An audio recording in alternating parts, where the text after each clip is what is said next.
This week has been a busy time for first-year students moving into Kingston, many of whom will spend their inaugural year in the shelter of Queen's campus residences.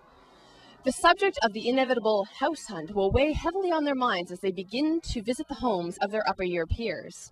No doubt, they will find that many of the homes in the student ghetto are beautiful, with landlords who are honest and reliable. However, upon feeling the pressure of signing a lease, many students continue to accept lower standards and poor treatment from their landlords. We sat down with Ryan Quinlan-Keach, Municipal Affairs Commissioner of the AMS, to learn more about the housing situation at Queen's. My name is Ryan Quinlan-Keach. I'm the Municipal Affairs Commissioner at the AMS here at Queen's. I'm here as a resource for students. If they ever have any problems with their landlords or with the city or with any sort of property standards, I'm here as a resource. I'm also here as a liaison between students and the city in dealing with problems with their housing. For students who are signing a lease for the first time, the first thing I would say to them is take your time. So many students think, I have to get right out there after Christmas holidays and get the first house that I see, otherwise I'm going to be, somewhere way, way north of Princess. That's absolutely not true. People don't realize that it's a buyer's market out there right now. So students, rather than taking any landlord who wants to say, well, I'm going to, I have a lot of people looking at this house right now, you might not get it. Students can say, no, you know what, I'm going to take my time. I'm going to take my lease to the Municipal Affairs Commission of the AMS. I'm going to take my lease to Joan Jones. They're going to look over it for me. I'm going to take my time and make sure the people that I'm living with are good. I'm going to make sure that this living situation is going to be good for me.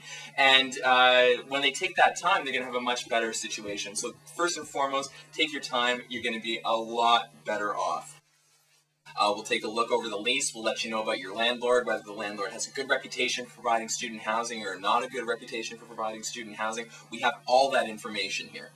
A lot of the situations that students that come in here are dealing with have to do with landlords that are not living up to their responsibilities under the lease agreement. So, for example, if a landlord agrees to provide a unit that is in a habitable state for the entire duration of the lease, there are landlords that don't live up to that clause, and students come in here and talk to us and ask us about their rights. Students also come in here and talk to us about just general property standards violations, whether they found bugs in their house, whether they found, some sort of vermin. We've all heard the housing horror stories. This is where they come and tell us. We can let them know their rights.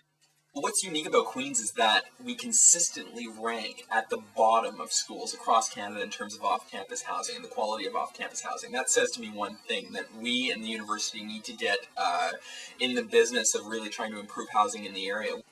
People sort of think, okay, I go to Queen's, I'm going to live in a crappy house, that's fine. No, it's not fine. We have to tell students that, hey, you can have a nice place, you can have a great landlord, you can have a wonderful living situation, you don't have to spend 24 hours a day at Stauffer because you don't like going home.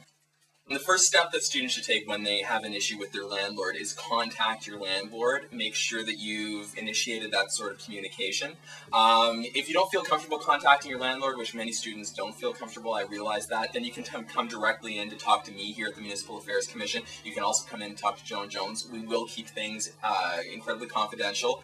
Students always have their hand on the volume dial, in terms of how far they want to go with any sort of complaints. So students can be assured of that. After that, we will let them know about the other resources that are available on campus for them. If it is a legal dispute, they can go to Queen's Legal Aid and receive free legal services, or we can provide them with a number of other venues for information here in the MAC. I think the situation with landlords that provide student housing in Kingston is overall probably better than we think. There are probably more good landlords out there than there are very slummy landlords. Now, that being said, the slummy landlords keep buying more property in the student housing area. They want to make more money.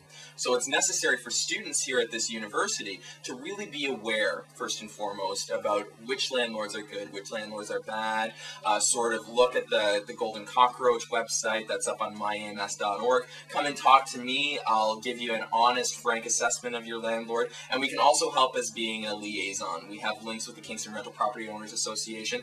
But, overall, I think the relationship is pretty good, but that doesn't mean that students don't have to be aware, and we all know that there are slumlords out there that you have to be very, very careful with.